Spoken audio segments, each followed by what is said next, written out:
pagiging human po yun. And a human body. Pero, ang fullness po ng deity, for in Christ all the fullness of the deity lives in bodily form, ano po ba yun? Father, Son, and Holy Spirit. And in Christ you have been brought to fullness. He is the head over every power and authority. Kaya lahat po ng mayroong kapangyarihan, si Jesus ang kasalutan. Kasi siya po ang lahat ng may kapangyarihan, authority over the evil spirit, over the world. Kaya di po ba si Brother Eddie, kayo po wala, kay Bishop Brother Eddie C. Villanueva, at sa Pastor Bart, dahil binigyan po tayo sa privilege po na magamit po ang budget. Actually, it is God who choose the Jesus Christ Church born in the heart of God. Now, the world constantly, we don't have enough. Alam niyo po ba na lagi po naiisip natin kulang. Di ba? Pagpapadala nga kayo, di ba? Kulang. Di ba ba? Sino po kayo sabi na, tama na po. Sobra na pong pinadala ko. Meron po ba makitaas na ng kamay kung mayroong nagsasabing mga pinagdadalhan nyo na sabi, Nay, sobra ang padala nyo. Meron po ba? Kulang daw. So, kasi kulang pambili sa sapatos, kulang pambili ng uniform, kulang ng pambili ng ano-ano, kulang ng pambili ng gatas, kulang ng pambili. Di po ba? Okay. So, the word constantly, we don't have enough. Lagi pa, ang mundo nagsasabing kulang, kaya walang contentment. Di po ba? Yung iba nga namumurap na, o di ba? Praise God, dahil wala po sa atin dito. Ang nanumukit na, o di ba? Para nang sa gayon ay kasi kulang nga. So, lahat po tayo ay sakto lang, tama lang. Amen po ba? Amen po? Lagi niyo pong tandaan, makalaki o kaliit, ang ating pong income ay sapat yan para sa atin. Palakpak po sa Diyos. So, Christ sufficiency, kasi nga po, bakit sufficient enough si Christ sa bawat isa po sa atin? Dahil minsan, pag nakikita po natin, yung social media, di ba nagpo-post sila ng magagandang bahay, minsan na magkaroon din ako. Nagpo-post po sila ng mga magagandang sasakyan, refrigerator, o ano man ang kanilang mga pinong-post sa bahay, magagandang mga upuan, ng mga magagandang damit. Di po ba sa social media? Kaya tayo po, not enough. So, not enough wealth. Sabi na, ay, kulang pa to. Kahit may kumilyo na kulang pa to, kulang. Lagi pong nagaganyan. So, not enough position, yung mga property po natin, not enough. Kasi gusto na natin, meron na tayong palayan, bumili pa ng lugar. Di po ba? Parang not enough talaga siya. So, the worst is, it deceives us into believing that we are not, kung minsan, ang mundo ay natitisip po tayo na, ay, hindi na ako tatayo dyan, hindi ako marunong, hindi ako mahusay, hindi ako matalino, nagaya mo, hindi ako magaling, hindi ako successful, sila lang, mga engineer, na nagpasado sa board exam, kaya hindi, parang not enough, parang not attractive enough, di po ba, parang hindi tayo attractive enough, kasi hindi tayo maganda, sabi ko nga, alam mo, ganda mo, sabi niya, parang ayaw maniwala, di po ba? Pagka sinabi, ang ganda mo, ayaw maniwala, hindi po na, nakakalimutan po natin kung sa Psalms na sinasabi, you are beautiful because you are wonderfully, carefully made by God in the image of God. Kaya sabihin mo sa katabi mo, ano mo maganda pa? Naniwala ba? Naniwala? Okay, palakpak sa Diyos.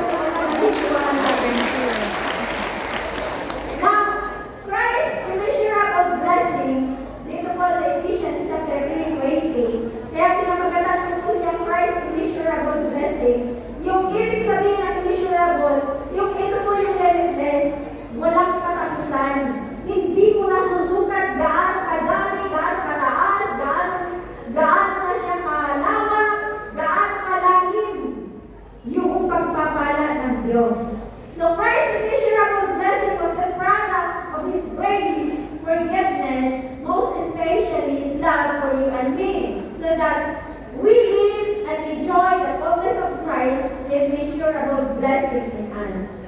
Alam niyo, tayo po kasi, pinamagatan ko po siya immeasurable blessing para gusto kong makita ninyo na kayo po ay pinagpapala ng Diyos. Hindi nyo makikita na mayroong nag-visit sa akin, sabi gano'n na, ano ba yun? Ano ba yun? Paringit naman dyan sa Alipay, sabi gano'n. Sabi ko, kasi kilala ko po yung nag-message, yung pangalan. Sabi ko, ay Jack, hindi siya. Yung pala na-hack.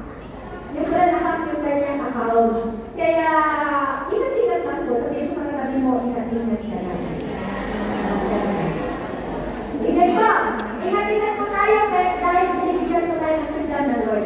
Sa John 1:16, pag pinasok po natin yung John 1:16. Basahin na po natin, 1, 2, 3. Out of His goodness, we have all received grace in place of grace already given.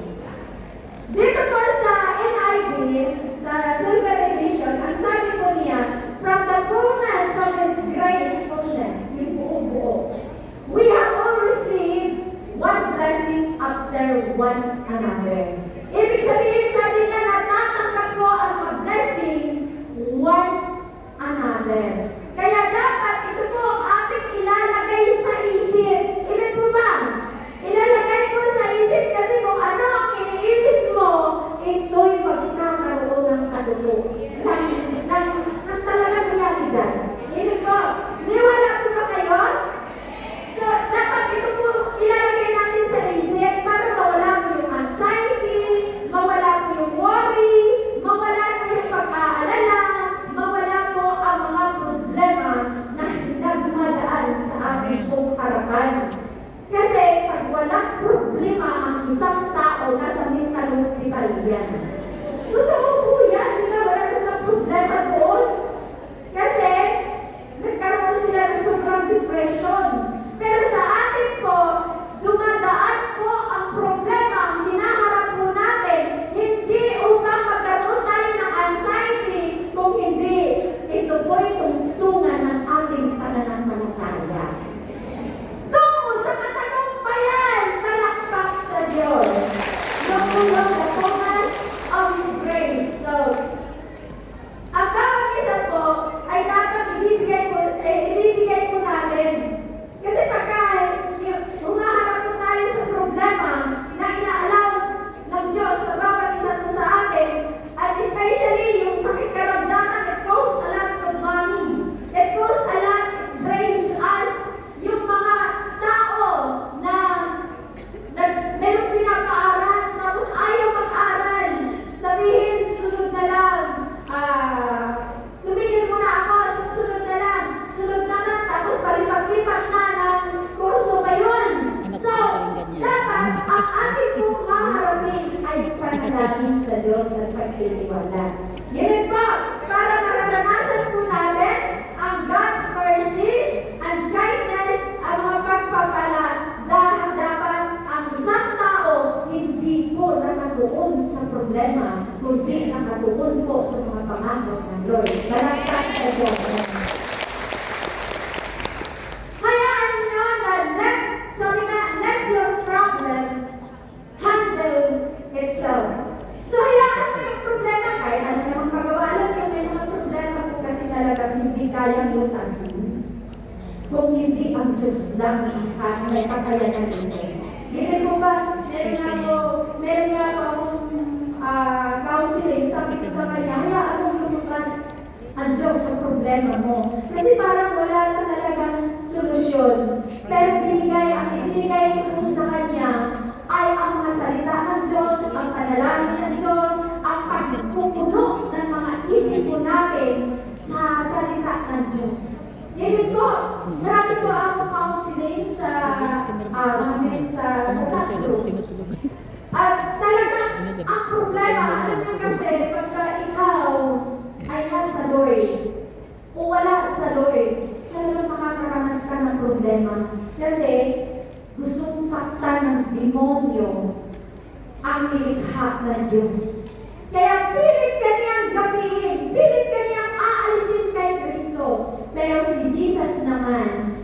grace niya po ay more than enough sa bawat pangangailangan ng bawat isa. Amen pa! Amen pa! The next clap of praise. So, meron po tatlong bagay na ating pong titingnan.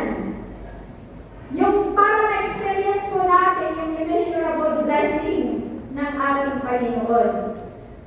Ito po yung, alam niyo po doon sa Luke 1:37, pagka tinignan po natin, for nothing will be impossible with God. So, kailangan po ating pong titingnan yung Luke 1:37 na ating pong malaman na wala pong imposible sa Diyos. Ibig po ba, kahit yung sakit karamdaman, for no word from God will ever fail. Ang kasalita po niya ay hindi po kasi nawawala ng kabuluhan, but to accomplish the purpose in which He sent it. Kaya lagi po natin bulay-bulayin ang salita ng Diyos. Ibig po ba? Pero ang problema kasi natin, kung gusto natin ang immeasurable blessing, dapat may Bible po tayo. Ibig po, may Word of God, huwag sa cellphone kasi maraming pumapasok po dyan. At huwag din po matulog. Nakikita ko po yung natutulog. Okay, nakikita din kayo ng Diyos. Okay. Ang number one po is the fullness of spiritual abundance. Ito po yung number one. May tatlong bagay po to experience Christ's immeasurable blessing in us. Ang number one po is the fullness of spiritual abundance. Ito po yung Psalms 23, 1-6. Di po ba? Na-memorize po ba natin ito? Yung Psalms 23, 1-6. Napakaganda po. Sabi niya, the Lord is my shepherd. I shall lack nothing. So, I shall not be in want. Ibig sabihin, ang lahat po ay binibigay po ng Diyos sa kanyang mga anak. Kaya dapat hindi po tayo nagkukulang. Di po ba kanina, alam natin, kahit kailan hindi tayo nagkukulang. Tapos sabi ko, nagkukulang ang pang-allowance ko sa school ng anak ko. Pero sabihin pa din, kahit kailan hindi nagkukulang. Kahit kailan hindi nagpapabaya ang Panginoon. Dahil sapat na po ang Diyos. Basahin po natin ang fullness of spiritual abundance sa Psalms 23, 1-6. Tingnan po natin. The Lord is my shepherd, I shall not in want. Psalms 23. Tingnan mo yung Psalms 23. The Lord is my shepherd, I shall not be in want. He makes me lie down in green pasture. He lets me beside quiet waters. Ibig sabihin, hindi ka kahit magtumulang at ang kapayapaan ay laging nasa sayo. Amen? So, He restores my soul. Kaya pag ang tao isang magulo na ang sitwasyon, lumapit lang kay Kristo dahil si Kristo ang magbibigay ng kapayapaan. Amen? Sige po, palakpakan mo natin ang Diyos. Sabi niya, He restore my soul. He guides me in paths of righteousness for His name's sake. So, ginagayad po tayo ng Lord. Ginagayad, di ba, sa Brother Edina, laging sinasabi, Jesus is Lord over my family. Jesus is Lord. Ano po ang pangalan ano po ang pangalan ng ating Panginoon? Jesus. Sa tingin niyo ba ay may kapangyarihan ang pangalan ng Panginoon? I-declare nga po natin, Jesus is Lord over my life. Jesus is Lord over my life. Habang dinideklara niyo po, ang lahat ng plano ni Satanas na kayo'y dismayahin, na kayo'y ay discouraged, pag sinabi niyo, Jesus is Lord over my life, ang lahat ay pupunuin ang encouragement ng Lord. Pupunuin po niya ang saganang pagpapala ang inyong mga buhay at kayo'y nananatiling mga tayo sa presensya ng Diyos. Yun po, sabihin po natin, Jesus is Lord over my family. Jesus is Lord over my family. Alam niyo na there is a war na kung saan nakahanda ang demonyo na kayo'y pagwatak-watakin at kayo'y pag-away-awayin? Pagka diniklara, Jesus is Lord over my family, kaya bibigyan ng unity yan ng Lord. Bibigyan yan ng pag-ibigan, pagkakawangan, pagkakahalan, at pagkakarespeto. Kasi Jesus is Lord over the family. Yung iba kasi hindi pinapaupo si Jesus sa kanilang pamilya, hindi pinapaupo ng iba si Jesus sa kanilang puso. Kaya kung minsan nagkakamali sa mga desisyon. Amen ba? So dapat Jesus is Lord over my finances. Pagka sinabing Jesus is Lord over my finances, kailangan po na ipapasama po natin ang ating financial sa Lord upang kiingatan po niya. Amen po ba? So, ito pong the fullness of Christ, the fullness of the spiritual abundance. Ay sabi po niya, even though I walk through the valley of the shadow of death, I fear no evil, for you are with me. And sabi niya, your rod and your staff, they comfort me. Ibig sabihin, dumaan man ang mga pagsubok, ang mga trial, ang mga temptation, ay kasama mo si Jesus, hindi ka matatakot. Amen?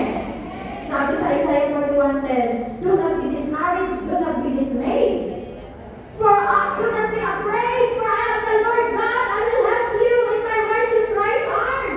Kaya I fear no evil, for you are with me. So do not fear, for I am with you, do not be dismayed, for I am your God, I will strengthen you and help you, I will uphold you with my righteous right arm. Sinabi po niya, your rod and your staff, they comfort me. Ibig sabihin, lahat po ng salita ng Diyos na itinutuwid po tayo, ikinukulit po, ito po ay nagiging comfort sa bawat isa, kaya hindi ka aalis sa presensya ng Diyos.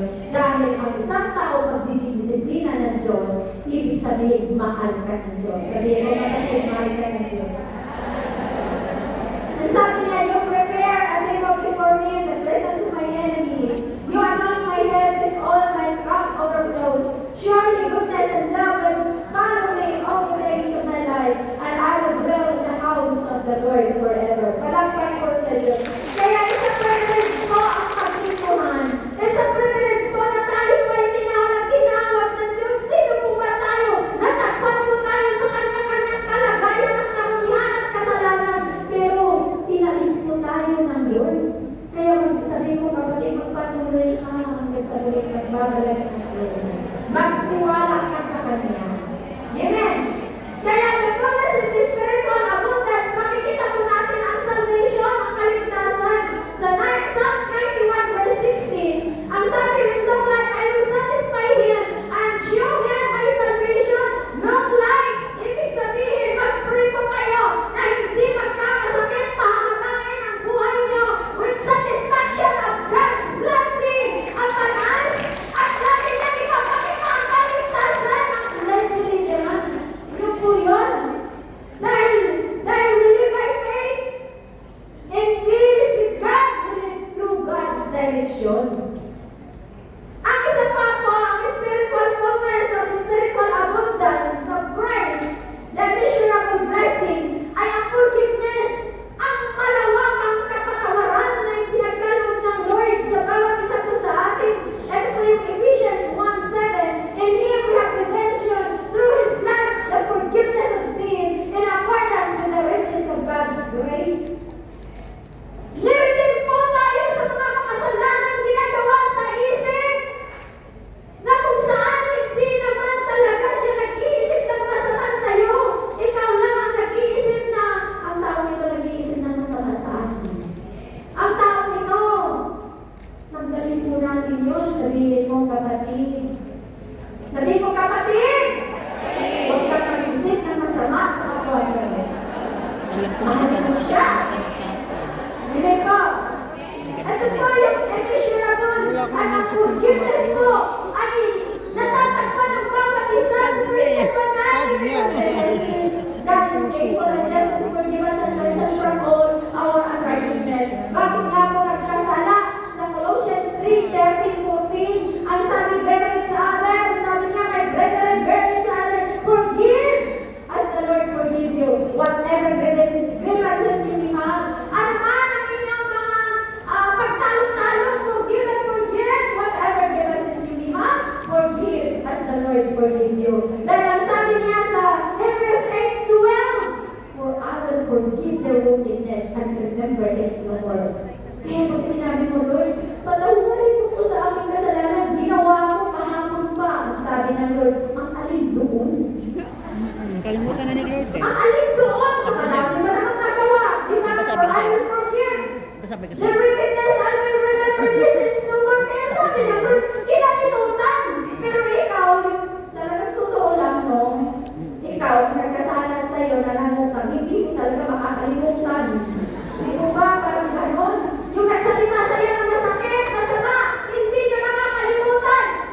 forget that Christ also is the judge.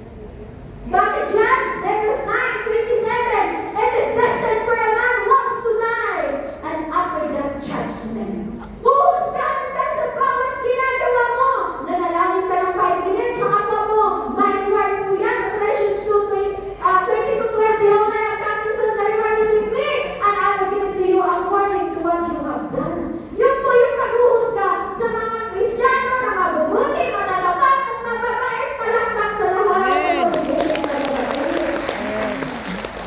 Ito po yung tinatawag na judgment sa Revelation 20:11-15. Minsan nag-usap po kami ng aking anak. Sabi niya, Nay, alam niyo ba, hindi ka naliligtas dahil sa iyong mabubuting gawa. Sabi niya, naliligtas ka dahil sa at awa ng Diyos. Sabi ko, totoo yan ha. Pero huwag mong kalimutan that you have to work it out your salvation. Dahil nabubura ang pangalan sa aklat ng buhay. Pag tinignan po natin dito sa Revelation 20:11-15, ang sabi po niya rin, I saw a great white throne and he was seated on it. The earth and the heavens fled from his presence, and there was no place for them. And I saw the dead do not matay, great and small, standing before the throne, and books were opened. Another book was opened, which is the book of life. Kaya, sino dito ang tumanggap kay Jesus Christ? Isusulat, pwede ba tayo? Lord, patawarin, tinatanggap kita bilang Diyos sa rin tagapagligtas ng aming buhay. Patawarin niyo po ako. Isulat po ang aking pangalan sa akin ng buhay at huwag niyo itong buburahin. Sabi ganon. Sabi niya, the dead were judged according to what they have done as recorded in the books. Tapos ang sabi pa dito sa Revelation 20 na ang mga pangalan na hindi nakita o natagpuan sa aklat ng buhay, itatapon sa lake of fire kasama ni Satanas na siyang lagi pong nag-entice po sa atin, nagdidisip, nagbibigay para tayo magkasala. Itatapon po. Kaya sabi ko sa anak ko, kanya-kanya po ang kaligtasan. Work it out your salvation. Paano po ba nawawala ang salvation po natin? Pagpatuloy po tayong gumagawa ng kasalanan. Pagpatuloy po tayo mamumuhay ng kasalanan. Magwala na po tayo sa presensya ng Diyos. Kaya tayo po ay magsisikap dahil sa bawat awa ng Diyos, tutulungan po tayo, isusulat po na ng Diyos ang ating pangalan sa aklat ng buhay. Alam niyo, lagi kong pangalan, panalangin, sabi ko, Lord, huwag mong burahin ang pangalan ko sa aklat ng buhay. Yung po lagi po yun, everyday. Kaya dapat, pag-pray po tayo, bigyan tayo ng banal na pagkatakot dahil sa Diyos. Amen po. So number 2, because it is a measurable blessing. So number 2, the fullness of Christ's goodness. Ito na po. Jeremiah 32:40-41. Ito po yung I will make an everlasting covenant with them. Ibig sabihin, pakipagtipan, pakikag-agreement po sa Diyos. I will never stop doing good to them. I will inspire them to fear me so that they will never turn away from me. I will rejoice in doing them good and will surely plant them in this land with all my heart and soul. Saan po tayo itinanim? Tinatanim po tayo sa punong-puno ng pagpapala. Amen. Palakpak sa Diyos. Kaya dapat lahat iisipin po natin positive lahat ng kabutihan. Sa Philippians 4:19, sabi niya, God and my God will meet all your needs according to the riches of His glory in Christ Jesus. And God, sa NIV po, dito sa Simple Edition, and God will supply all your needs according to His riches and glory. Ito po yung unlimited supply ng bawat isa. Yan po. Kaya, alam niyo po, yung sa Malakay 3:10, ito po yung immeasurable blessing na hindi mo masusukat. Pag tinignan mo natin ang Malakay 3:10, ang sabi niya, bring your tithes into the storehouse. And see, sabi niya, bring the whole tithe into the storehouse, that there may be food in my house, says in this, since the Lord Almighty has said, if I will not throw open the floodgates of heaven and pour out so much blessing, that there will be no room enough to store it. Alam niyo po yung amin po, pangalang anak na sa punan. At sabi niya, nanay, alam niyo po ba, sa Pilipinas, Pilipinas. Namimili po ako ng church because the Jesus Birth Church is everywhere. Pero dito, kailangan mo pang mag-travel ng 6 na oras para lang makapag-face-to-face ka sa worship.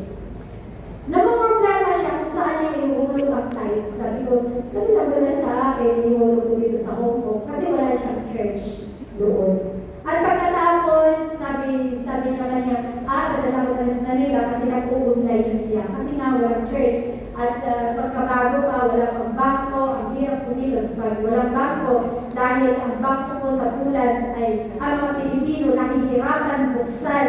Bigyan ng bank account dahil nangungutang ang mga Pilipino at tumatakbo at hindi nagbabayad kaya hinahatan na. Pero alam niyo, ang sabi ko, pumunta ka sa 7th anniversary ng Pulan. At talagang sabi ko, isa sacrifice. At pumunta po siya, nagbigay ng ikabot-handog. At ang matagal ng problema na hindi makapag-open ng bank account, nabigyan po siya ng bank account. Sige po, kailangan ko natin. Praise the Lord. So God's promises never fails. Ito po yung sa Isaiah 55 verse 11. So if my word goes out from my mouth, it will not return to me empty, but will accomplish what I desire and achieve the purpose for which I sent it. Nagpapatay po ang Diyos sa kanyang salita.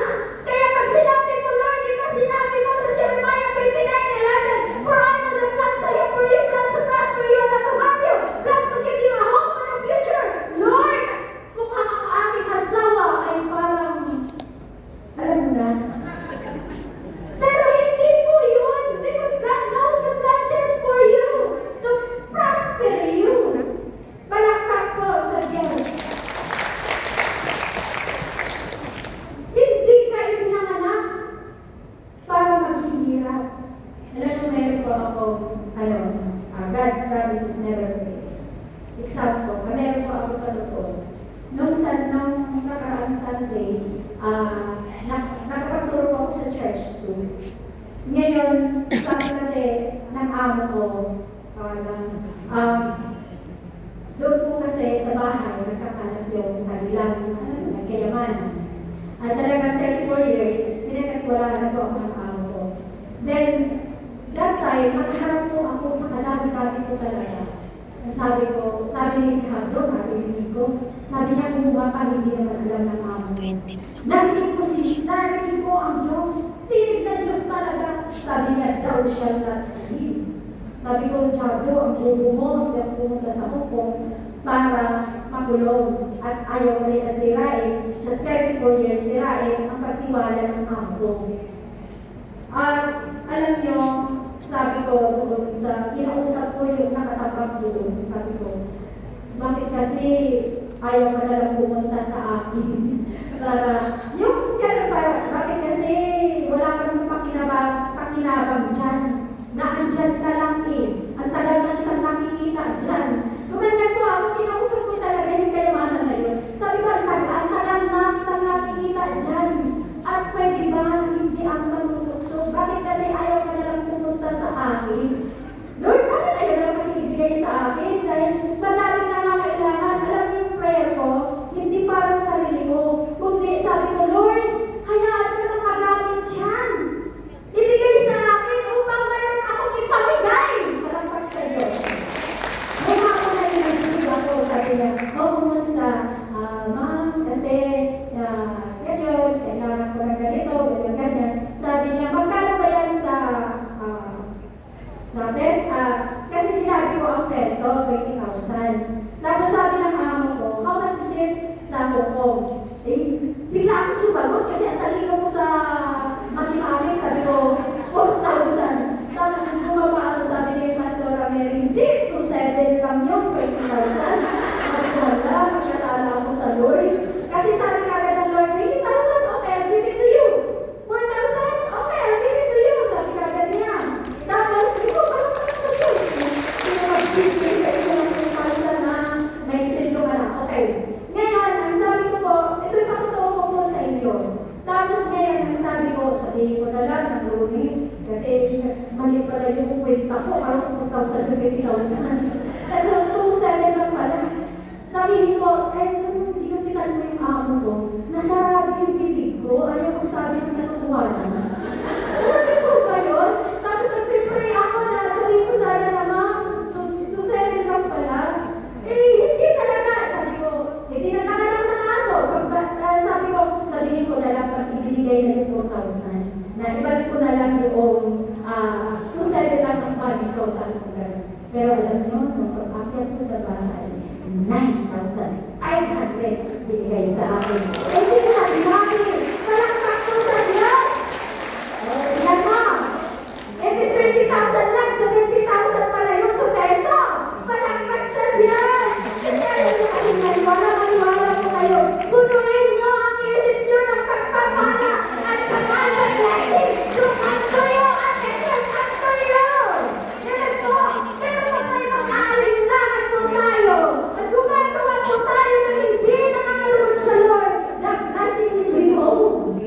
Sabihin mo pa na ako, Lord, magiging honest ako. Sabihin mo na lang to 7. Kaya pala sinarado ang bibig ko, hindi ako nagpagsalita ng katotohanan dahil ang Diyos pala ay kumikilos sa puso ng ako ko. Ibigay na sa mga 9,500. Sabi ko, isa, hindi na ginawang prayer. Sabi ko, everything can thanks. Sa makilaking lang.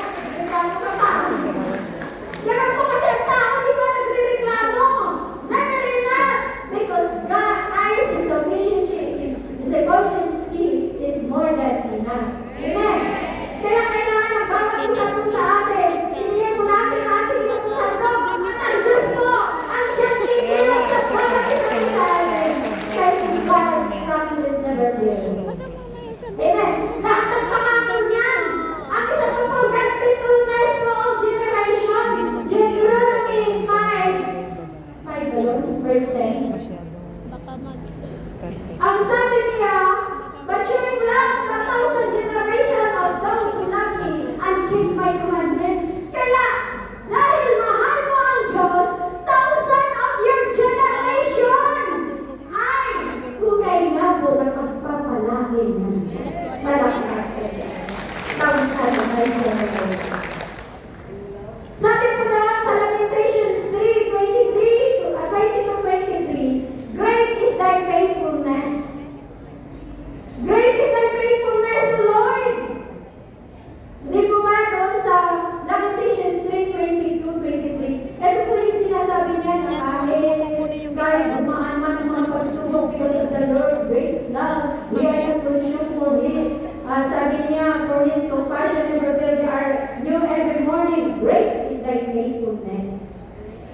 Sa number po, kaya kailangan po, alam niyo po na ang Diyos po, sa 2 Timothy 2:13, kahit napaka-faithless mo na, kahit nawalan ka na ng panampalataya, God is still faithful, remain faithful for you and for me, para tayo ay magkaroon ng immeasurable blessing. Amen. Palakpak. 2 Timothy 2:13. Alam niyo po, na sabi niya doon sa 2 Timothy 2:13, na kahit ikaw, sabi niya, wala kang pananampalataya. 2 Timothy 2:13, para makita nila, na kahit ikaw, if we are faithless and made faithful, for He cannot disown Himself, because God is faithful to you and to me. Kaya He will supply all your needs according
Sinismis ako, pinag-click post ako, nakwento ko na ito kanina.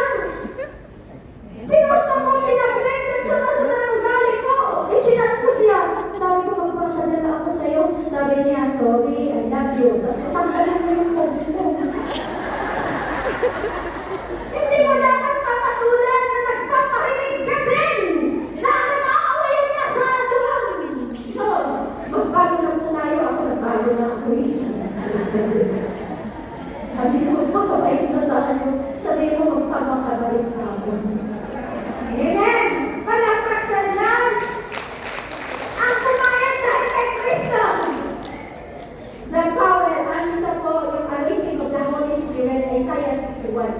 Alam niyo yung Isaiah 61 verse 1. Lagi ko po yung sinasabi that the Spirit of the Lord is on me because as anointed me to preach the good news, word by God. To preach the good news to the poor, to bind the broken hearted, to set free the captives. Lagi ko po yung sinasabi. Bakit? Kailangan niyo po yun. Sa mga counseling, sa mga prayer, palayasin niyo yung mga demonyo ng mga depression, ng mga suicidal.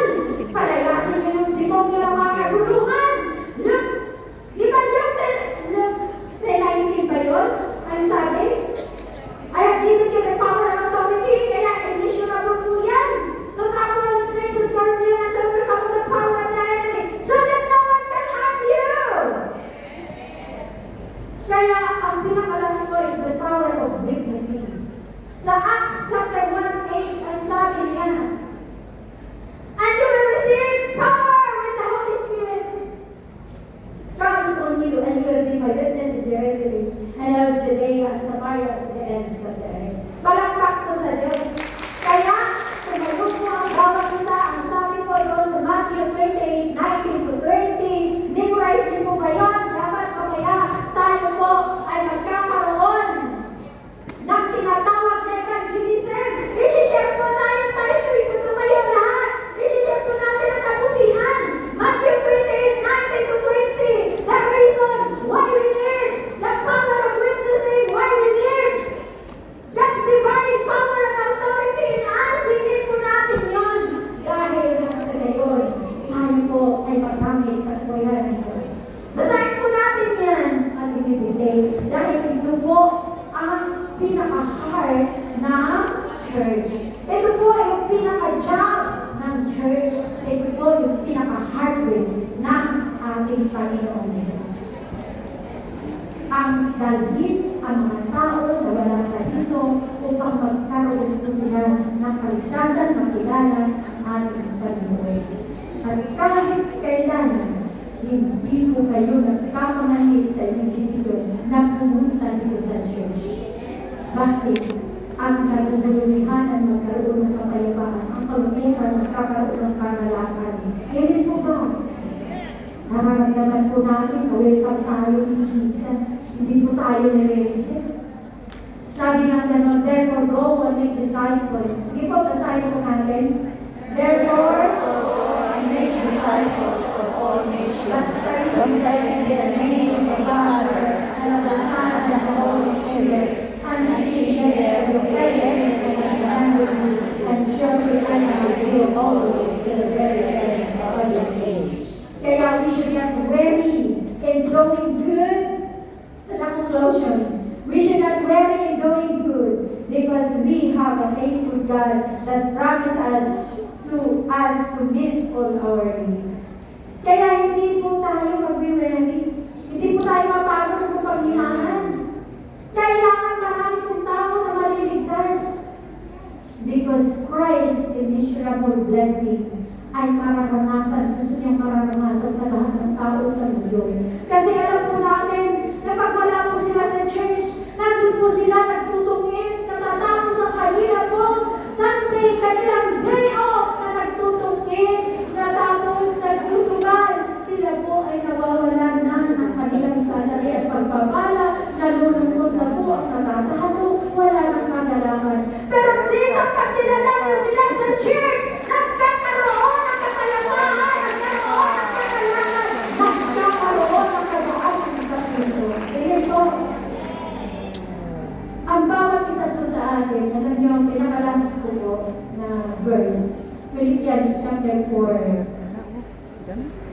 verse 8. Philippians chapter 4, verse 8 to 12. Ang sabi po niya sa Philippians, nandiyan ka sa Philippians, chapter 4, verse 8 to 12. Ang sabi po niya, basahin ko po, finally, sige po, 8. Finally, brothers and sisters, whatever is true, whatever is noble, whatever is right, whatever is pure, whatever is lovely, whatever is admirable, and anything is excellent or praiseworthy, Think about such things. So, ito po yung mag-dwell po tayo dyan. Hawakan po natin ang ating mga isipan. At manalangin po kayo ng lahat ng mga pagpapala ng mga blessing. Inaagaw po kasi yan ng demonyo para kayo bigyan ng alalahanin, bigyan ng kalungkutan. Yan kasi nag-i-start sa isip. Ipasanctify ninyo, ipag-purify ninyo. At utusan nyo maniniwala. Utusan nyo that your mind should believe that there is more. Sabi nga sa awit, I believe there is more. I believe.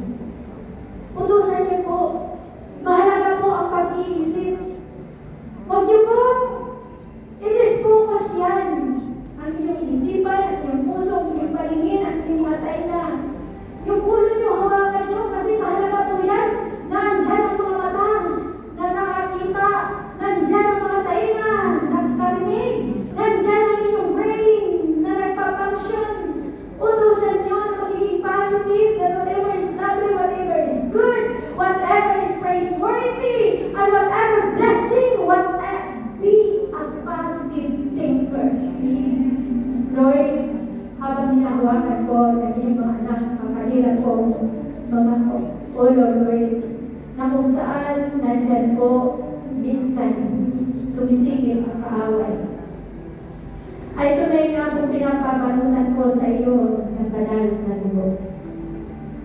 Upang sa gayon ito'y magkakaroon ng kagalingan sa lahat ng negative na pag-iisip. Balutan niyo po ang kanilang mga mata na makita ang iyong kabutihan at kapangyarihan. Kung mayroon pang nakaranas na sumakit ang mata, sumakit ang tenga, sumakit ang ulo, Lord, pagalingin niyo po. Pagalingin po physically ang kanilang mga ulo, Lord, kung ano man ang nararamdaman down to that foot, Lord, gawin mo normal ang function ng lahat ng kanilang katawan. At ang kanilang pong mga isipan, i-sanctify niyo, gawin yung pure and holy na mag-iisip lamang. Bigyan niyo ng banal na pagkatakot, Panginoon. Alisin mo ang pagsilip ng diablo sa kanilang isipan na pilit silang inaalis, Lord, upang hindi sila, Panginoon, upang hindi sila ma-excite sa pagpupuri sa iyo, sa panalangin at pagbabasa ng salita at magiging sa pag-remain to stay in your presence. Alisin mo po, Panginoon, ang nawawalan ng gana panalangin sa isipan na yan. Alisin mo ang nawawalan ng gana magbasa ng salita ng Diyos.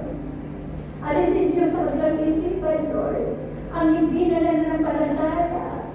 Alisin Diyos sa kanilang isipan, Panginoon, ang mga unmoved, untouched, Lord, nag-iisip na hindi maganda at hindi maayos. At Lord, ang dalangin ko, habang hinawakan ko nila, kanilang mga ulo, that will overtake, Lord. Nakakalungan mo, Panginoon, ang maiisip nila. Ang pagmamahal mo, ang maiisip nila. Ang pag-ibig mo, ang maiisip nila.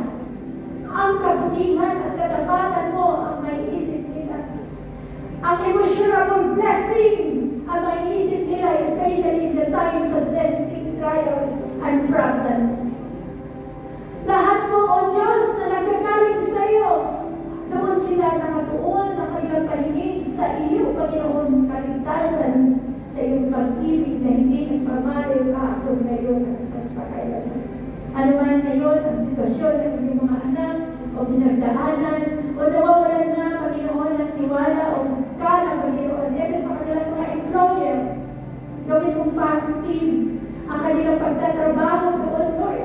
I-anoint mo rin ang kanilang mga kamay, Lord, na hindi po ito maka-accident at disgrasya, Panginoon, sa loob ng bahay, Panginoon, na ito'y magiging pure ang mga kamay, Lord, ang puso, ang aming mga labi, gawin niyong pure, Lord, magiging humble ang aming mga puso, ang aming mga isipan, Lord, narito po kami, at may kanya-kanya ngayong panalangin. Panalangin man ito, pag-iisip man, Panginoon, o sa kabutihan ng pamilya. Granted, O God, nag-iisip man ito ng kabutihan, Panginoon, O God, at panalangin, Lord, sa kagalingan ng pamilya, Panginoon, granted, O God. Nag-iisip man, Panginoon, O God, ang kanilang isip, Lord, na kumbaga wala nang pag-asa. Lord, kunin mo ng pag-asa ang puso nila. Maraming salamat dahil tunay nga po na ikaw ang Diyos na hindi nagbabago kahapon, ngayon at magpakailanman. Inaalay po ang buhay nila sa inyo sa pangalan ng Jesus. Sige po, awitan po natin ang Diyos and keep fasting. What you see, believe. And siya we give it to you.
your children.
pagbabalik. Marami pong salamat. Tunay nga po, the goodness and mercy of God will be upon us. In Jesus' name we pray. Amen. Sige po, makaupo na po. Bawat isa tayo po ay nanako sa Lord and Supper. Ito, sige po, ating po ipag-pray. Alam po natin, sa mga bagong kapatid sa Panginoon, meron po dalawang elemento. Ito po yung bread, it symbolizes the body of Christ that was shed and broken, and that was broken at the cross of Calvary. At lahat po ng pagpapala sa buwan ng February ay hindi po matatanong natin sa March. At pagka pinatay po natin lahat ng ating po pangangailangan, man o anumang mga problema, ito po ang kasagutan. Ito po si Jesus na tayo'y sa cross. Ito po yung tinapay. This is my body, sabi ni Jesus, which was given to me as you. Para sa kasagutan at katugunan, kaya Christ is more than enough. Christ sufficiency.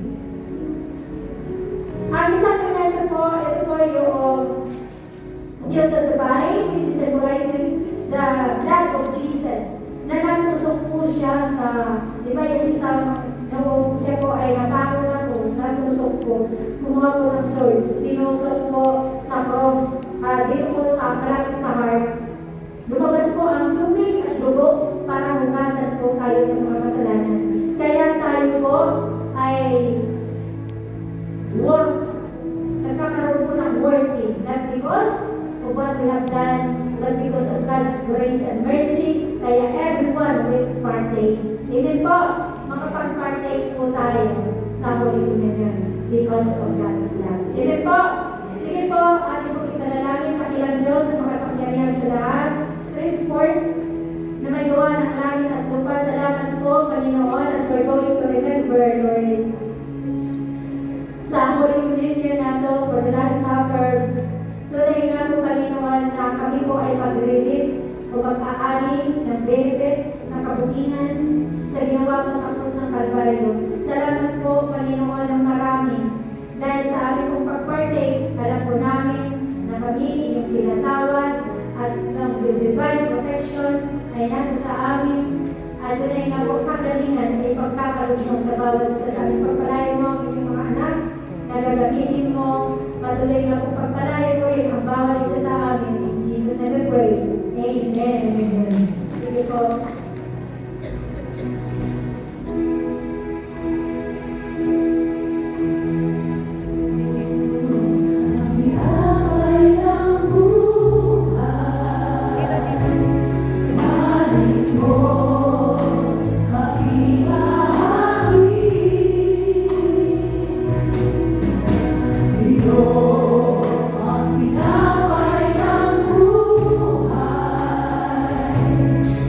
Ang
kabutihan at tuwing sa ginawa po niya sa cross ng Calvario.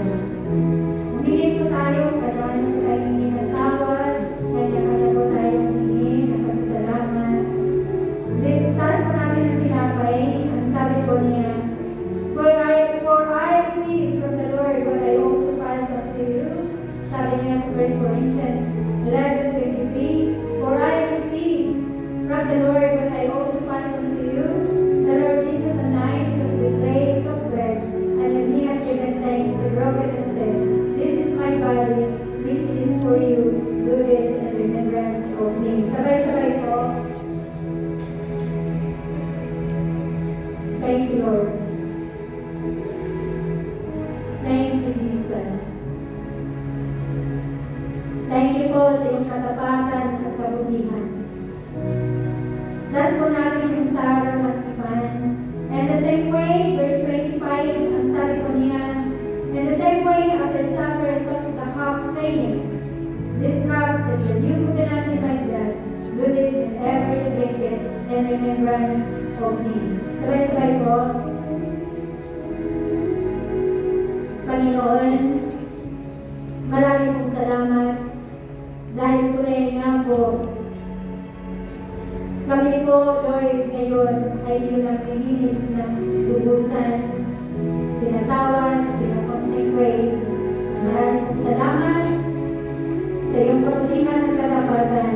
This is our prayer. In Jesus' name we pray. Amen. Sige po, bago po tayo mag-victory, may sasabihin lang po ako sa inyo. Doon po sa katuruan natin, mayroon pong sinasabi niya ng abundance of blessing. Ituloy ko na po yung ating pong giving ministry. Dito po sa God's, sabi niya, the immeasurable blessing. Ituloy ko na po yung ministry giving. I-urge po ako ng Holy Spirit. Ang immeasurable blessing po ay dapat makikita din po yung ating pong pagsunod. Makukuha po natin yung fullness of spiritual abundance, the fullness of Christ's goodness. Ito po yung supplying all our needs. Dali ko kayo sa Luke 22. Sa Luke 6:38. Dadali ko po kayo doon. Ang sabi po niya, give. Pag-flash po, sabi niya, give and it shall be given back to you. Press down, shake it together, run it over, will be poured out. Ito po yung bawat isa yung puso po natin. Dapat maunawaan po natin. Kung ang Diyos nagbibigay po sa bawat isa sa atin, dapat matuto din tayong magbigay. Pag nagbigay po tayo, lagi niyo pong tandaan na tayo po ang unang pinagpapala. Give and it will be given to you a good measure, pressed down, shaken together, and run it over, will be poured into your lap with the measure you use. It will be given to you. Now, kuhanin niyo kung anong mayroon kayo. Sabi ko kanina, I believe Lord, there is more. Magkaroon mo tayo ng positive think. Kung may problema ka ngayon, yung pagbibigay ng ikabot handog, subukan niyo po ang Diyos. Tingnan po natin isa pa, yung Malakay 3 verse 10. Ito po yung unlimited blessing. Sabi niya, bring the whole tithe into the storehouse, and there may be food in my house, testing this is the Lord Almighty. And see if I will not open the floodgates of heaven and pour out so much blessing that there will be no room enough for it. Sabihin ko po sa inyo, hindi pa nauubos, hindi pa nangangalahati ang sweldo niyo. Mayroon na naman po kayo. Salamat po sa Diyos. Sabihin ko po sa inyo, ako'y nakaranas din na mangutang, manghirap sa ako ko. Pero ngayon po, ako'y nag-aali dahil ang aking pong ikapaghandog, ako'y naliwala ng manpalataya sa kanyang salita. Lahat po, binigay ang protection ng Lord. Protection sa pamilya, protection sa ating mga mahal sa buhay, protection sa ating pinansyal, protection sa ating trabaho. Ang dati kong masungit na amo nagiging mabait, ang dating kuripot na amo walang ginawa, kundi mag-isip na kabutihan sa akin at mga Israelis. Amen po. Sige po, palapakan po natin ang Diyos. Now, pag sinabi po natin, I believe there is more, ano mang hawakan po natin, ipuputipay po yan ng Lord. Ang mahalaga yung pagsunod. Pagpapasabog. Parangalan po natin ang Diyos. Para sa gayon protektahan po tayo na hindi magkakamali at tayo po ay sasanatan ng tuluyan. Sige po, tayo po ay manalangin, kakilang Diyos sa kapangyarihan sa lahat. Na may gawa ng langit at lupa, Diyos ni Isaac, Abraham at ni Jacob. Diyos punong-puno ng pag-ibig, katapatan. Narito po kami minsan mananampalataya, Panginoon, i-actual po namin ang faith, i-actual po namin ang aming naririnig, dahil ikaw ang Diyos na nangangako. Dahil ikaw po, sabi sa Numbers 23:19, na hindi ka tao na nagsisinungaling, hindi ka rin anak ng tao na pabago-bago ang iyong iniisip. Ikaw ang Diyos na kung ano ang sinasabi mo, ito'y gagawin mo, ano ang pangako mo, itutuparin mo. Right now, Lord, tutuparin mo. Sa kanilang pagbibigay ng kanilang ikabuthandog, Lord, you will increase their salary. You will protect their financial, you will protect their family, and you will protect everything that concerns sa kanilang children. In Jesus' name. Lord, pagpalayan mo rin ang iyong mga anak na maglikod ng ikabuthandog, pagpalayan mo ang magre-render ng talent, pagpalayan mo ang bawat isa. Bless the gift and the giver. In Jesus' name we pray. Amen.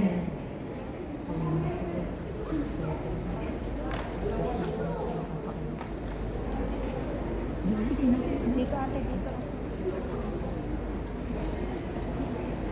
Babay na sa inyo, ha? Bye, sis. Next Sunday. Dito ulit tayo po.